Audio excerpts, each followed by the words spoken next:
ॐ सौराष्ट्रदेशे विदशेति रम्ये ज्योतिर्मयं चन्द्रकलावतंसं भक्तिप्रदानाय कृपावतीर्णं तं सोमनाथं शरणं प्रपद्ये।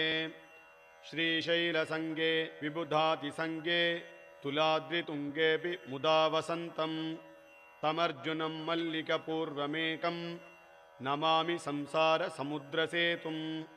अवन्तिकायां विहितावतारं मुक्तिप्रदानाय च सज्जनानाम् अकालमृत्योः परिरक्षणार्थं वन्दे महाकालमहासुरेशम्। कावेरिका नर्मदयोः पवित्रे समागमे सज्जनतारणाय सदैव मान्धातृपुरे वसन्तम् ओङ्कारमीशं शिवमेकमीडे। पूर्वोत्तरे प्रज्वलिकानिधाने सदा वसन्तं गिरिजासमेतं सुरासुराधितपादपद्मं श्रीवैद्यनाथ